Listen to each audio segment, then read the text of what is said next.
Information, news, and entertainment on demand. WSRadio.com.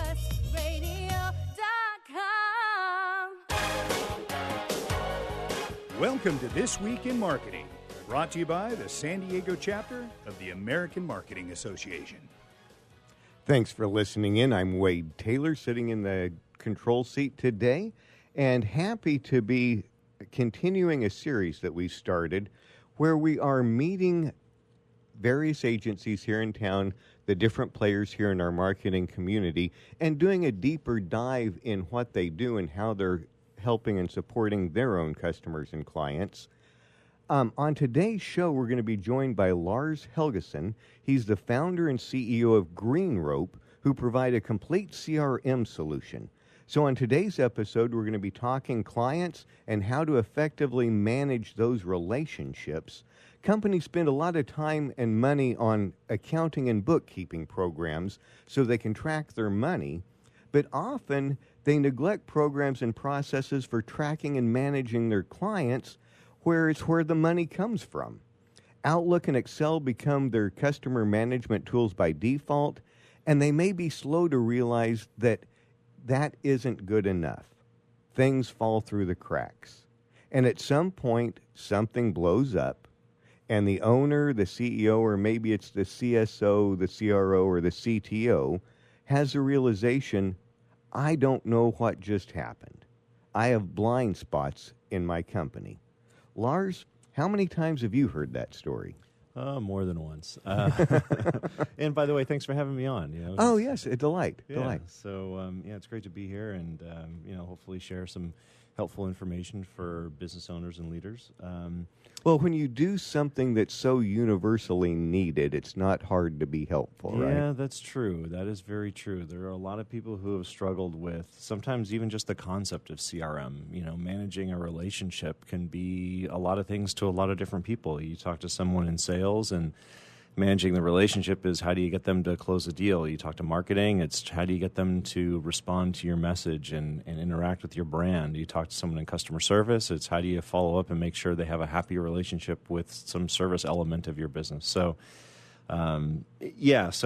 we hear the problem a lot, though, where different parts of the company don't really know what happened. And so, you want to be able to connect the dots, and that's really where it starts to get challenging, because in the traditional sense, and when I mean like the traditional sense of CRM, you have businesses that are used to doing business sort of the old way, and you've got a marketing person who uses their software for marketing. And by the way, on average, the average marketer in a business has over 6 pieces of software that they use.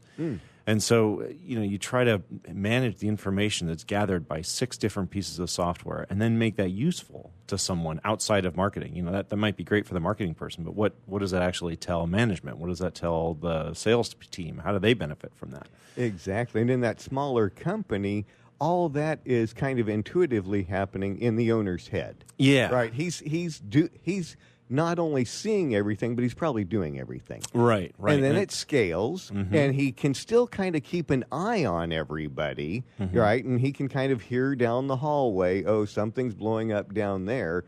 But then it scales to the point where he doesn't have visibility anymore. Right, exactly. The more people that are involved, and most businesses, if they're going to be successful, they're going to grow a little bit. Yeah. And then you're going to have that challenge of what do you do when you have people in a marketing department? What do you do when you have salespeople? Or in the modern era, a lot of businesses, including ours, are virtual, and you'll have people that are scattered all over the world. And how do you keep track of what they're doing? And we're a small company. We're 20 people, but we manage over 1,000 customers, and we're able to do that through the use of our software. And it's really part of it is software, but really the software is more of an analogy to the culture of the business. If you are able to create a team-based culture around your business where rather than people using different pieces of software and gathering information and not sharing it, you're creating a single cohesive system where people are sharing information easily, then that helps the business grow. And it helps people understand what's happening. It creates a culture that's not it's not this sort of pie in the sky, oh, everyone's going to hold hands and it's going to be great. It's this culture of we know how we're going to impact the rest of our business, and we're held accountable because everyone can see the impact that we have on our business. And sometimes accountability scares people. If you have a salesperson who likes to run off and maybe play golf, with their customers, which is great. I mean, I'm not the world's greatest golfer, but I enjoy it. And you do business on the golf course, and sometimes that's how you do business. And if that happens, then your management is going to want to see that and be able to measure, well, how effective is that golf game on average? How much business do we get from that? Yeah. If it's just a boondoggle, then the company probably doesn't want to be paying for that guy to go play golf. Yeah, this exposes the rationalizations. There's a million things that happen in a million different departments in their own ways where they do something that seems kind of hinky, but they're, no, this is because X, Y, Z. Yeah. And this goes, okay, well, let's prove it then. And if so, no problem. Hey, if you're closing deals that are making us millions of dollars, we'll pay that golf fee. Right, exactly. Right. Exactly. But let's make sure that it's actually doing that. Right. And a lot of times when people justify doing things, and I just throw out a golf game as an example, but it could be anything, sending people to events or having people do cold calling. A lot of times there's empirical information or they might say, or maybe not empirical, maybe allegorical information where someone says, hey, I heard once that this was really effective in this business, or hey, we closed this one deal by doing it this way. When if you take the broader view and you look and see, we've done this 1,000 times, we've only closed one small deal, you might remember that deal. And it's human nature, it's human nature to have that emotional connection. Like, oh yeah, I went to this trade show and I met this guy and it was a great conference, and we closed this big piece of we closed this deal. And maybe, but if you look through the history of maybe 10 different conferences, maybe you only closed one or two of those deals, and the amount of the ROI you're getting is actually a lot less than you think. I worked at a computer store where the boss refused to get rid of inventory, and because once every so often somebody from out of town would come in and spend a chunk of money, that once every few years was controlling every other day of the year because we're worried about this old crappy inventory. Right. So definitely the pain of not knowing what's going on or having wrong beliefs because you don't really know what's going on causes lots of problems and headaches that we could just sit here and list, but also, as you're mentioning, limits opportunity because you're not putting your resources where they need to be placed. And so with just about 3 minutes left in this segment, tell us more about how Greenrope has a solution for this confusion. Yeah, it really has to start. A lot of times people say it has to start from the bottom up, and really the people who participate in the CRM start at the bottom up. Where you've got the individual salespeople, you've got your marketers, you have your customer service people, you've got your HR people, everyone participating in the use of that CRM.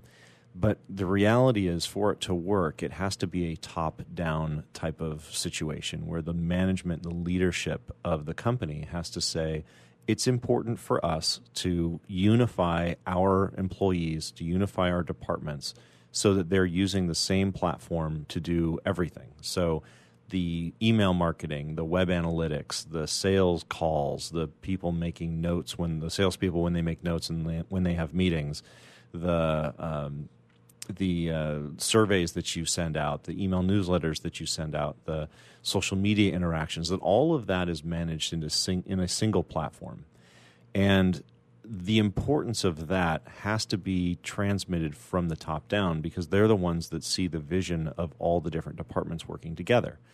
And it's the classic case of inmates running the asylum because most people want to do things the way they've always done them. So you might have a marketer who's used to using one particular type of email software, or maybe a salesperson who likes to use their own private little CRM that they don't connect to everybody else. And so oftentimes people that hold on to those older pieces of software or their own private things that they don't want to share, that's usually a fear-driven decision where they're afraid that people are going to be looking over their shoulder. They're afraid that someone's going to step in and say, I see that you're doing this and we want to take this away from you, taking away responsibility. So oftentimes it's a fear-driven thing. So if you have senior management that says, no, the integration of this information is more important than you using your little pet piece of software, then you're able to create that cohesive environment. But it has to come top down. You cannot let the inmates run the asylum. It's actually a very famous book that's written about developers doing that very thing and driving the business model. But it's not just a thing for developers. It's a thing that all parts of a business are likely to do. Yeah, as the head of the company, you have to exert leadership because you're the one seeing the vision and you're the one driving the vision. And so it's just very interesting about how we have the blind spots. Because, again, what we want to really flag the attention of in this segment is if you're in a large corporation, if you're a scaling company, and like I said, you're in a position of authority, and you're discovering stuff's happening that you are blind to, this is why. You don't have this information. Yep. But I bet there are people out there that aren't using something like this, that are in that position that say, we're having no problems, and I would posit that's probably what you're blind to. Exactly, because people are afraid to hear the bad news. Everyone wants to be told, everything's going great, your business is growing, and everything's awesome. Yeah. But the reality is when you start diving into the information, into the data, then things start to reveal themselves. And we have so many examples of companies recently that have been going under because they've lost touch. And that's what we want to stop. Exactly. So this isn't a maybe thing. This is just a part of doing business, and you just need to make sure that you're addressing it appropriately. Back in a moment with more on This Week in Marketing, sponsored by the San Diego AMA, powered by WSRadio.com.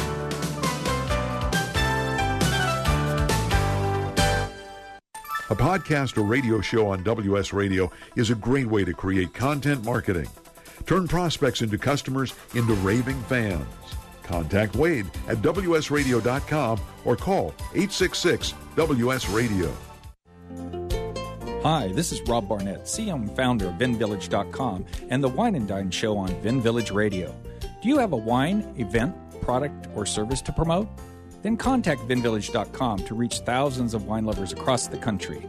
VinVillage connects like-minded wine enthusiasts with unique and exclusive wines, events, products, and services. To learn more, contact us on VinVillage.com. VinVillage is where wine lovers connect. I raised $8,000 to build schools for South African children. After realizing how many people go hungry in San Diego, I now volunteer at a food pantry. I'm spending the next year doing volunteer projects across 3 countries and helping in ways they designate to be the most helpful. The World Link program at the Joan B. Kroc Institute for Peace and Justice recognizes the potential of youth as agents of social change. Learn how you can help youth become a generation of leaders in action at peace.sandiego.edu. One person has the power to change the world, impact millions of lives, and leave a legacy for lifetimes to come. That person is you. In the New York Times bestseller, What is Your What? Steve Olsher, award-winning author and founder of the Reinvention Workshop, reveals his proven process that has helped thousands of men and women discover, share, and monetize the one thing they were born to do. Grab your free copy now at www.whatisyourwhat.com/free. That's www.whatisyourwhat.com/free. Take a break from politics. Tune in and learn something. WS Radio shows are worth your time and are filled with tips and advice. Add us to your lunch routine and we'll give you a meal for your mind. You take your smartphone almost everywhere you go. Now WSRadio.com can be there too. Search WS Radio in the Play Store for your Android devices or iTunes for Apple and download the WS Radio application. WSRadio.com on your phone and in your ear everywhere you go. Download the WS Radio application. Do it now. It's very easy. WSRadio.com. Small businesses are the lifeblood of America's economy. Every Thursday, SBA Radio interviews industry professionals and is dedicated to provide small businesses with timely insights and innovations. Visit www.sbaradio.us for details.